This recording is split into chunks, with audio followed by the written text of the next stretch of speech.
Hey there, it's Antrice, and welcome to another episode of the Savvy Painter Podcast. This episode is sponsored by Trekell Art Supplies. For over 30 years, Trekell has been obsessed with the art of brush making, and now they're applying that same obsession to professional-grade artist panels. Both their brushes and panels are made right here in California at their Hesperia factory. Go to Trekell.com and use promo code SAVVY16 to get 15% off your next order. My guest today is Deborah Zlotsky. Deborah is a painter from the East Coast. She got her degree in the history of art from Yale and an MFA in painting and drawing from the University of Connecticut. She currently teaches at the Rhode Island School of Design. Recent projects include a solo exhibition at Studio Art Center International in Florence, Italy, and an installation drawing at Providence College. In 2012, she received a New York Foundation for the Arts Fellowship in Painting. In this episode, Deborah and I talk about what she experiences while she is creating. She has a strong drive to create order, but as she will tell you, things just keep getting messed up. So she is constantly pushing and pulling, repairing the disorder, and bringing it back into something that makes sense. We also talk about how she uses bursts of focus to complete her work, and how she designed her life to accommodate all of her obligations. This ensures that her expectations match her reality. Deborah is continually making small adjustments that accumulate into a solid painting practice. Deborah also uses journaling and does a sort of post-mortem at the end of her day, something I am a huge fan of. This habit helps to keep attention on what matters and what makes for intentional, deliberate growth. It's how Deborah avoids the overwhelm and keeps things in check. Here is Deborah Zlotsky. Deborah, thank you so much for being on the Savvy Painter podcast. I really appreciate you taking the time to talk with me and sharing your insights about your art. I'm happy to have you here. Oh, I'm happy to talk with you, Antrice. Thank you. Tell me a little bit about when you decided to go pro, in the sense of when you decided to dedicate yourself fully to your art. I wish I had a really kind of snappy answer to that, but I think that my interest in going forward happened in this very incremental way. And I had studied art history as an undergraduate, and I had taken a couple studio classes when I was an undergrad at Yale. And I started graduate school at the University of New Mexico in art history. And I was really young. I was 23, and I moved out to New Mexico. And I got this little house on the mesa. I went to the pound and I got this beautiful dog named Emma, this beautiful, kind of like a Doberman pointer mix. And I was so happy. I moved out in the summer and I was so happy for about a month. And then I got to school on the first day of school and I thought, oh, what did I just do? And there were all these things that I really loved about art history and studying art history, but I had never stopped painting and drawing. And there was something about that process, that activity, that was really captivating to me. So after a semester at University of New Mexico, I moved to DC. My sister lived in DC, and I started taking classes at American University. And I would say, from that point forward, everything I did was really incremental. It was all fueled by just being curious and having desire. It was never really clearly this vocational, careerist kind of decision making. Right. I mean, I'm someone who suffers from, imposter syndrome. I think the first time I read that term, I thought, oh, that's what it is. I always feel like I know enough that I don't know enough.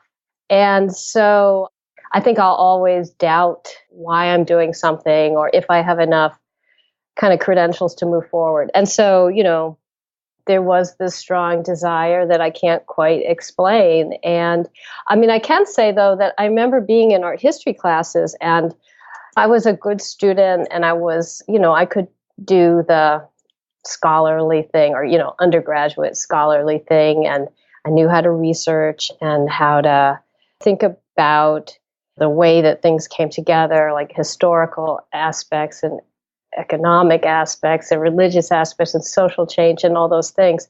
But when I was in the dark looking at the slides, I had a very visceral reaction to the works that I couldn't quite place in that set of categories I was supposed to place things to study art history. Do you mean like that it was a sort of emotional response to it as opposed to an intellectual, like, oh, okay, I can see how the economics of that time and this religious aspect made this piece the way it is? Yeah, I think it was maybe partly emotional, but I would say even stronger was just something really sensory or sensual, just the way light was conveyed, or the interaction of colors, or the mark, or the dimensionality of a form, or, the rhythm in the architecture. Those kinds of things really moved me. And I think they're supposed to move you. You know what I mean? Even as an art historian. Yes. But I think, of course, but that really seemed stronger somehow. And this is not to say that, my interest in art isn't intellectual. I think it is, but it's not in that kind of scholarly way that I used to understand way better. And now I've kind of lost. It's interesting because I guess like I'm trying to put words to what you're saying, but it sounds like there's the intellectual response to it, when you're looking back and studying history. And then, yeah, I think emotional is probably not a good word for it. Maybe spiritual or, just the idea of beauty and experiencing beauty. That's not intellectual. I don't even put a word to it. It's hard. And maybe you can't. I have a feeling that it's all of the above. I mean, at least that's how I think.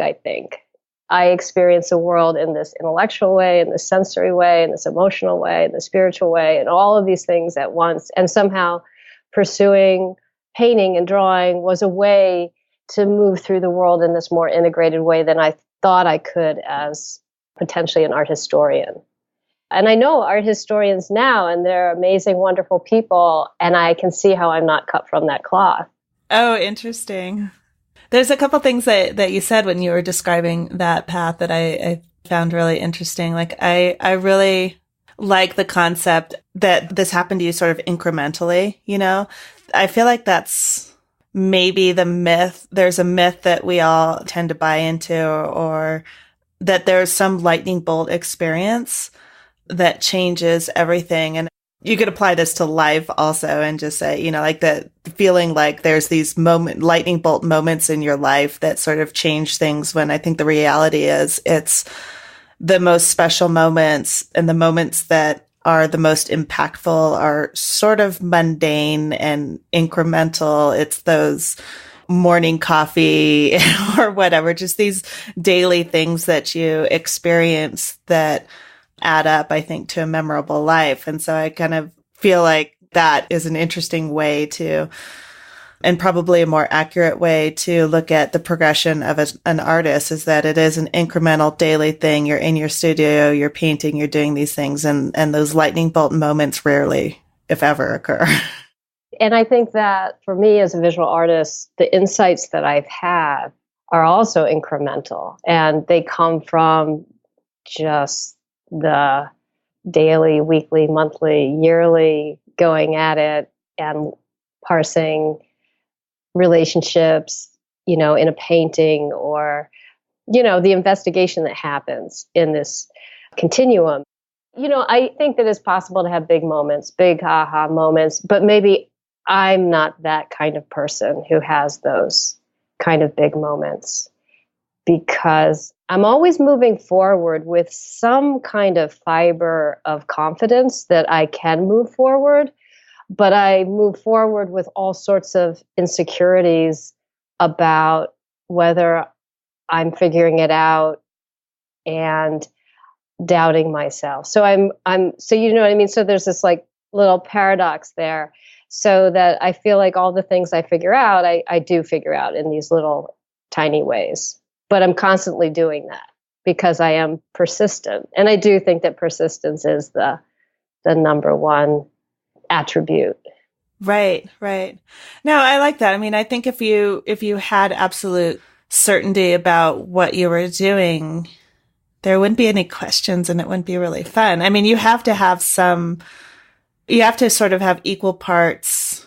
Again, I don't know if like these are the perfect words for what I'm trying to express, but you have to have equal parts confidence and complete doubt in what you're doing, because the doubt leaves room for curiosity and exploration. And, the confidence lets you kind of trust your instinct and trust yourself enough to have those aha moments and yeah, it's as tiny as they are.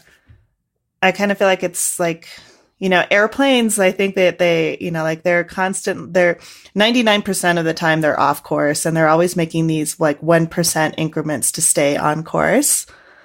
And so like, it's never like I've gone off, at a 90-degree angle and then I have to make a right turn and like do this weird triangle thing. It's just this constant, very subtle, you don't even notice it, shifts. And it sounds like similar to what you're talking about, that there's no giant turn. There's no giant pivot.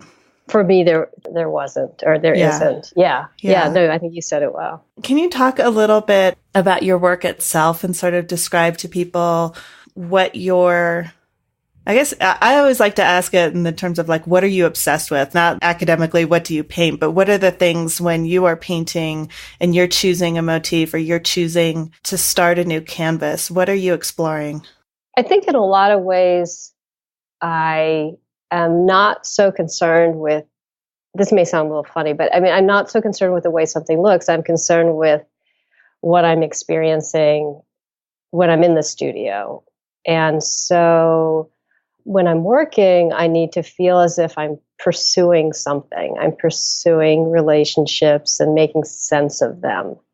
And I think I have a strong drive to create order, but things keep getting messed up. And so for me, the process of building relationships and kind of constructing those relationships are all about like trying to create order even while things are kind of dysfunctional or disorderly. And so there's always going to be something that remains in the work of that disorder, but also my attempts to make order. And for a long time, I've been thinking about how I'm like a constructor. I construct these I build these relationships, and I think it must be something to do with how I age. I've also been thinking about my dad, who was a surgeon, and he's retired. But I've been thinking of myself more as a repairer. And so when I'm creating these connections and sort of building connections, I'm also, the connections keep having static, and they keep getting, in a way, I don't want to say corrupted, but they get compromised. And then I have to kind of repair them or rehabilitate them. So and I'm sure that's just some magical thinking on my part, anthropomorphizing what I do, but it's pretty vivid while I'm working that's what I'm doing. I'm kind of like making sense of things, and I'm obviously not solving the world's problems, but I'm solving the problems with this area and that area in the painting. So. Right. And that's enough. I mean, I think that's plenty.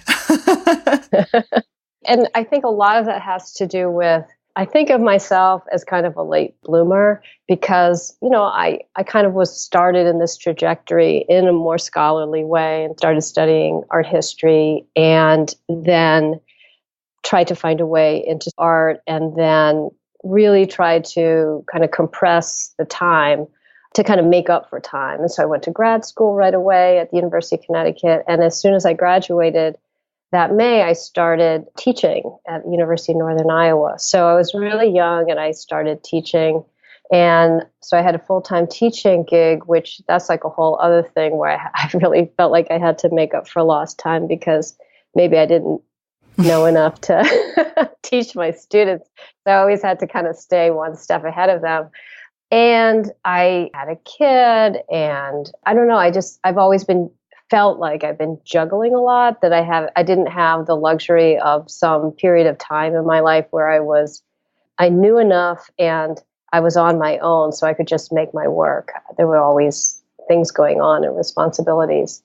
And so I think that's also part of my process, is that a lot of times my time is kind of piecemeal. So I had to find a way to work that I could not kind of hate myself, that was my life, that I could only have an hour here or 2 hours there, or I couldn't be in the studio all day, each day. And so I think that really affected me in some neural way, like this is how I make a painting, this is how I make a drawing, that it has to be in a way that works with these bits and pieces of time. And I think that ties to what we were talking about before of I have faith in time. Like if I have enough time to keep coming back to a work, that I'll figure it out.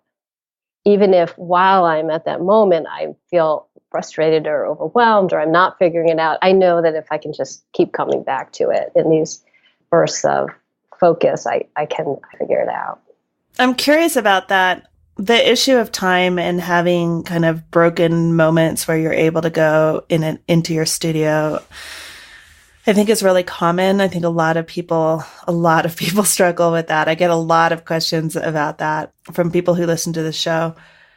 I'm curious, do you have, this might be a difficult question to answer, but do you have any insights in that, of how things that worked well for you when you were sort of, life forces you to not have, instead of having 8 hours of focused attention on your painting, you have an hour here and then you go do something else and then an hour there. How did you manage that? Everyone has that. It's true. I think that I changed my studio habits because I had a strong sense that, like I said, I didn't want to hate my life. I didn't want to hate the time I was with my child. I didn't want to hate the time I was preparing for teaching, because I really love being a parent and I really love teaching and helping people. So I think that I have a practice that allows me to work for short amounts of time. And so some of my earliest work were these, I call them kind of surreal still lives, but basically I was just appropriating references and imagery from paintings from the past. So 16th, 17th, 18th century American and European paintings mostly, and then other bits and pieces from the world around me. And that way this was a little pre-digital. So that way I could sit down with a book of Velázquez images and I could just paint the crow in the painting, or I could have a Dutch still life, a painting by Pieter Claes. I don't know if I'm saying his name correctly. And I could just paint a lemon or just paint a tulip.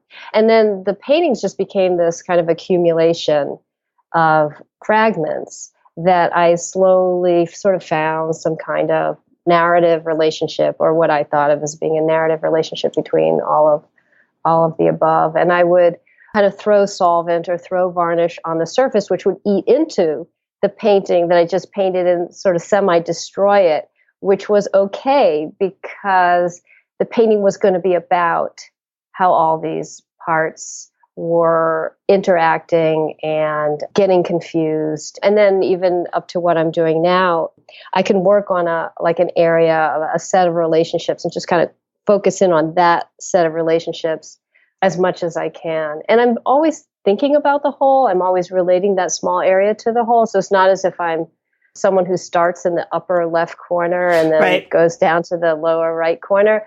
I don't know how to work that way. But what I do is always really cumulative. It's always really responsive. And so I think in that way, it helps me deal with erratic access to studio time. Right. So you sort of compartmentalize, well, I don't know, I feel like today in particular, I am second guessing every single word that I use. I keep saying, well, I don't know if that's the right word, but you're taking pieces of it and focusing on those pieces. And then I'm imagining kind of going back and forth between seeing how these are working together and adjusting as you go along, but having a particular focus for that studio segment. I like your word adjustment because I think that's what I'm doing. I'm just making an adjustment. And slowly the painting starts to come alive through these adjustments. Yeah. And it's never like some big dramatic thing that I'm doing. It's usually just this accumulation. Right. Yeah. Right. That seems to be the theme. And I like it because it's doable, you know? It doesn't sound like it's ever overwhelming because it's in small baby steps. Well, yeah. And I probably work hard not to be overwhelmed. You know, I feel like I hate using words like mindful and, you know, they just get a little overused, but I have to actually sort of arrange things so that I can, I guess, not be intimidated by how much I have to do. Right. And how many various things I have to do. And so all of the kind of mental adjustments that I make actually help me gain entrance to feeling like I can handle all the variety and the quantity of things that I need to do. Right. Yeah, I like it. And it sounds like you have either, to me, it sounds intentional or accidentally, but I think it was intentional that you've sort of hit on this, what works for you, which is you're basically solving all the other problems outside of your studio so that when you're in the studio, you're focused 100% on what's happening in your studio. And then you're managing your expectations and your studio time so that when you're out of the studio and you're hanging out with your kids, you can be fully there and not still thinking about like whatever, I don't know, 20 things that you didn't finish in the studio or the house or whatever it is. Yeah. No, that's the goal. Yeah. That's the goal. To manage, self-manage. Yeah. This episode is sponsored by Trickel Art Supplies. So have you ever bought something and thought, seriously, who makes this? They clearly don't know anything about the people who use their stuff. Well, that's one thing that you cannot say about Trickel. They are constantly talking with artists, going out to their studios and watching how Trickel Art Supplies are actually used. Here's the founder of Trickel Art Supplies, Brian Trickel. Everybody has a sort of a different want and need, and the brush line continues to expand because everybody's found something somewhere that they really think is just it. And that is sort of fascinating that they just haven't picked up this as the brush. You know, you use your bristles for your oils and your synthetics for your acrylics and your Polanskis for your watercolor, and they don't stick to that at all. They develop their own techniques, and that's the beauty of art in and of itself. You don't want to really be just repeating what's been done. We need to move forward. So it's something that keeps us on our toes, but you're always surprised with what people come up with. And there's always a massive difference of opinion, too. So you can't really just start to base your whole theory of brush on what one artist says, because you'll meet another artist that's got something totally different. And you then have to adjust everything you do to make sure that everybody's kind of happy with that. Go to Trickel.com and use promo code SAVVY16 to get 15% off your next order. Can you tell me, was there a moment or a decision that you made in your career that you feel like was a personal success for you? I think that I was thinking, you know, in preparing to talk with you, I was thinking about early days and when I did take some classes and I was sort of testing the waters, and I certainly wasn't convinced that this was my path. But when I did live in DC and I started taking some classes at American University, I took a class with a professor who actually I just found out retired that year. So he was older and wise person, and his name is Ben Summerford. And the classes that I had taken at Yale in art history, the professors were just there was such passion on the part of the art historians. And I always felt really alive in my art history classes. And I felt, I guess, I don't think I would have used this word at the time, but I felt nurtured. Like they knew who I was. Class was all about figuring things out and discussing. And it just felt very alive. And the couple art classes I took And you got to contextualize this in the 80s when I think studio teaching was just really hands-off. Mm-hmm. There wasn't a lot of instruction. I think it wasn't really till the 90s till there was more of what I think is more of a movement to teach in a more active way. So anyway, the classes that I took at Yale, the professors were really cool, very hands-off. And so I never quite felt like I knew enough, and I certainly didn't get much from them. In fact, I had one drawing class where the professor never talked to me the whole semester. Wow. Which wasn't unusual. How many students were in the class? I think kind of a normal amount, 15, 20 students. But he just didn't talk to students. The grad students did. The one time he interacted with me, I learned so much. He basically, and I don't know if this was because my drawing was either so bad or actually had a glimmer of hope, but he drew kind of some sequence of lines to show an ankle. And I really could figure some things out about foreshortening and how one form merged into another part of the form, the ankle into the lower part of the leg. But so anyway, when I got to American University, it was a much warmer environment for me, and it was sort of what I needed. Anyway, one of the things that this professor really helped me move forward with were ideas about color and color interaction, and also just the idea that a painting had to be understood in this holistic way. And so, which took the pressure off me. I think I had been like really tight, kind of rub-a-dub smudge, trying to be more photographic in my understanding of, what the goal was, really naive. And I did a painting that was in my little studio apartment in DC. I had a little apartment that I lived with my dog, and it was across from the National Cathedral. And it was just me. I was nude. I was standing at this easel that I had made out of scraps of wood and, in the environments. And I was just really taken with Bonnard, and then some guidance from this professor, Mr. Summerford. And I felt like I had figured something out about how to think in a more holistic way, how to put paint down in a more gestural way. And I think I grew a lot at that moment. Right. So I felt like I had figured something out. I had kind of dropped out of grad school, of the art history grad school, and moved to DC. And I had a bunch of different jobs. And so it was kind of maybe a small sign that I was doing the thing that not just that I love, but that I actually was making headway. Right. So learning, I mean, I know it's not just about learning the ankle and foreshortening and stuff, but just having that realization that you were on the right path and that you could do this. Yeah, when I did the painting, the self-portrait, I felt like it was a document of how much I was figuring out, and that it seemed as if there were starting to be concepts then that I saw in paintings in the museum or in slides that now connected with what I was doing rather than seemed so very distant. Right. That makes sense.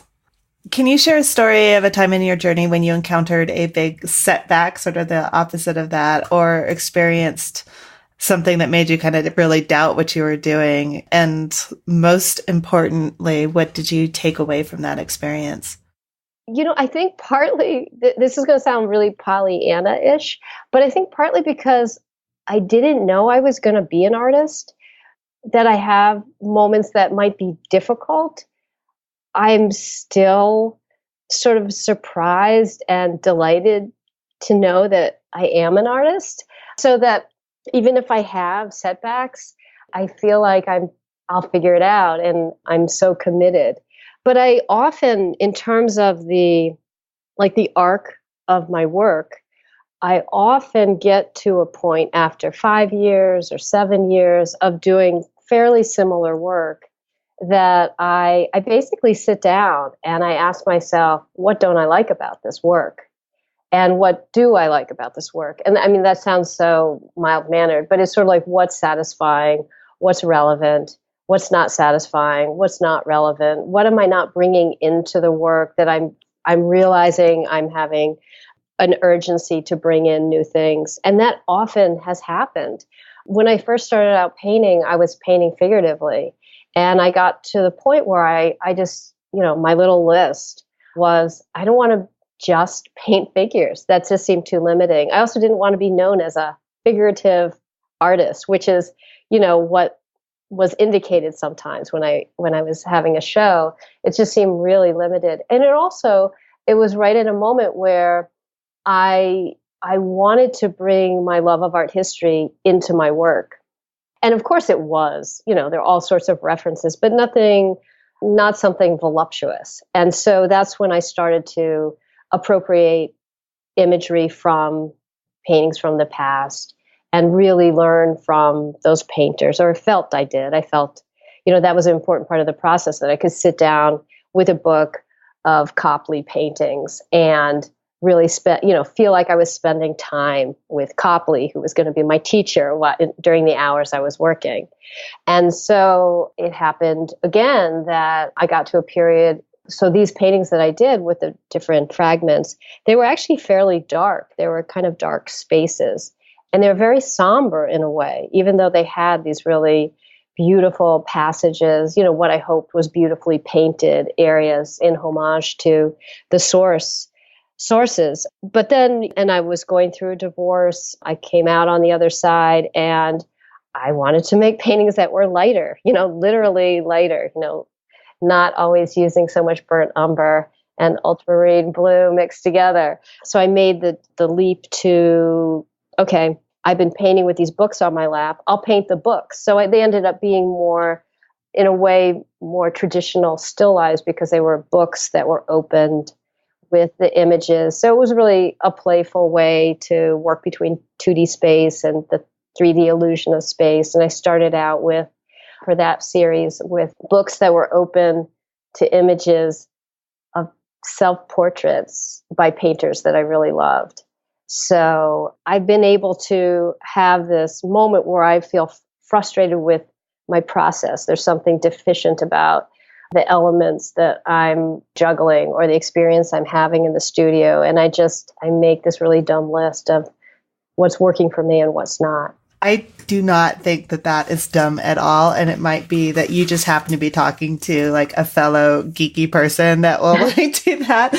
I always attribute it to the fact that, I kind of I worked for Disney. And so there was a big part of my job was production schedules and keeping like to a certain quality level. So I've brought that into my own studio practice. And so when you're saying that, I'm like, yes, like another person who does that, because I find it so helpful to keep me on track and keep me focused. And I mean, I think that sort of in the same way that you were alluding to with art schools in the 80s that weren't giving you any directions at all, I think that we have to be our own director in some sense, and to keep ourselves on topic, because it's so easy to just, I don't know about you, speaking for myself, I can be very like, oh, butterfly, like, what's that? And just completely lose what I had planned on doing for the whole day. And so those lists and asking those questions, am I doing work that's satisfying me? And if not, why is it not satisfying me? It may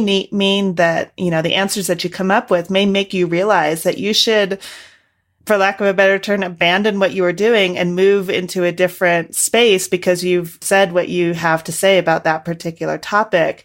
And I think keeping that type of journal, or, like the clinical businessy term for it is the post-mortem, right? Mm-hmm. But I think that those are very, very important. And I think that they help define your thinking and push you in ways that you might not have gone if you're like me and you're like, ooh, squirrel, butterfly, I'm going to go run and do that. I think that writing is huge. And as much as it's painful for me to write, and that's probably part of my fear of becoming art historian, knowing that my main mode would be writing, there's something that is really essential and pleasurable about the critical thinking that goes into writing, and that even if you have these thoughts and ideas as you're in the studio or walking down the street, they can become really elusive. And so having moments where you're asking yourself to sit down and clarify things with words, and to pick this word instead of that word, and to have that kind of writing process, which is just for me has always been the way to think critically about my work. You know, for me, like writing and drawing are the way into working in a smarter way, you know, and all the other stuff will fall in. All the other aspects that I need to attend to will work out. But I do need to have that kind of crispness of critical thinking. So the writing part's super helpful. Yeah, I agree. So if it makes you feel even 1% better, I don't think it's stupid. I think it's fabulous that you do that. I didn't mean the writing was dumb. I just meant it sounds dumb, like what you know, that, Yeah, no. The pro area, the con area. Yeah. I find that immensely, immensely helpful. So I don't know. If it is, I'm right there with you. Do you have a painting that you've painted that you will always keep, that you would never give away, sell, or let go? You know, I might let something go, but I do have a painting that I have hanging in the house, and it is from that darker kind of surreal still life phase. And I think when I'm past a certain kind of approach in my work, the paintings that I've made almost seem like they're made by somebody else, so that I can kind of appreciate them and notice things about them, you know, and maybe want to keep one or two around. So this one is it's called Sweet Natured, and it's got 3 elements that are kind of stacked, but the middle area kind of overlaps both the top and the bottom. And the top it's actually a headpiece, like a head hat cloth thing from Van Eyck painting, from a portrait. And then that's the top. And then the bottom is a little plate of apples by Zurbaran. And then kind of floating above both it's just a little capsule, like a medication capsule.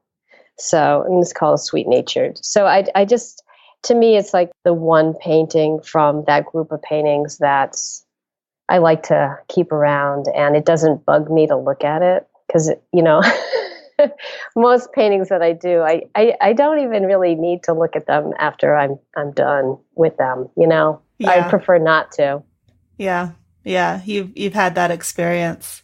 Last question for you. Can you describe a single habit that you strongly believe contributes to either your success as an artist or your growth as an artist? You know, I mentioned persistence before, and I do think that's it. But I think it's persistence coupled with being critical. And that is what allows me to grow and allows me to continue. So, yeah, I think that's the combination. Yeah. I mean, one of the things that was helpful to me, because I've really committed a lot of time and energy to teaching, is that at some point, and it was kind of late, I just didn't figure it out till late, but to beam the light of my teaching to myself.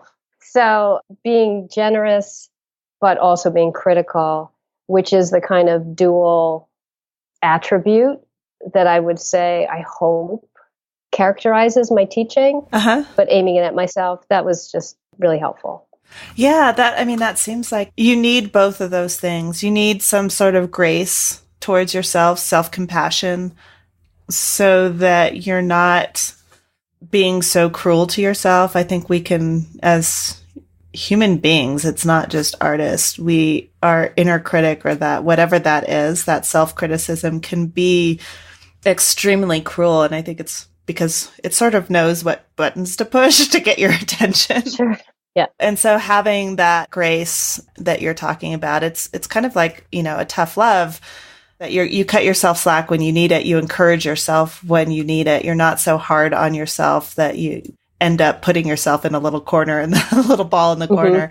but you're also, saying, here are the things that you need to look at. Here's what's not working. And here, the constructive criticism that we need, which I think that's why those lists that you make are so helpful and so important, because they're written down, they're there, they're constructive. You can see exactly why, here's what's working, here's what's not working, and here's the struggle that I'm having. And just articulating that, like you said, I think is enormous. Deborah, thank you so much for being on the show with me and talking with me. I really appreciate it. And I really enjoyed this conversation. Yeah, my pleasure too. I really enjoyed it too. Thank you. Well, I hope you enjoyed that conversation as much as I did. Thank you again to Deborah for sharing her stories with us. As always, go to savvypainter.com for the show notes on this episode and to see examples of Deborah's paintings.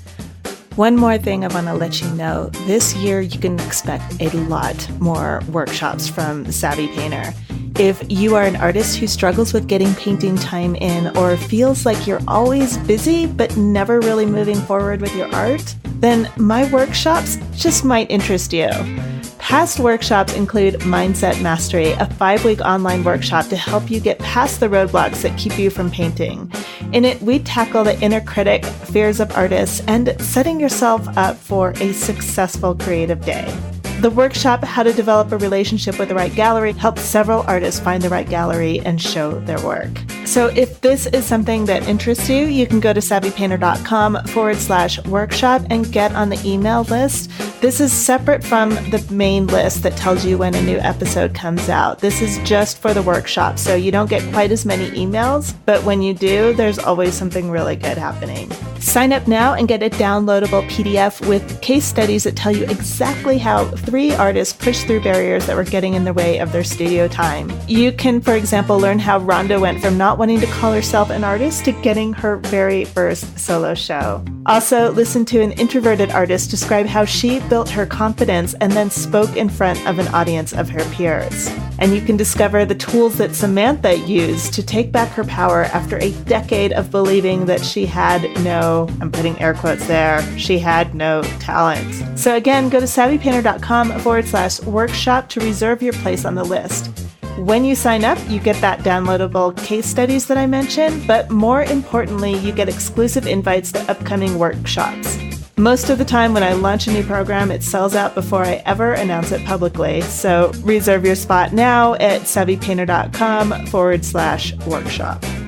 Next week, Michael Schulteis will be my guest on the Savvy Painter podcast. We talk about math, painting, and a surprising way to tell stories. Until then, this is Ann Treese Wood with the Savvy Painter podcast. Thank you so much for listening.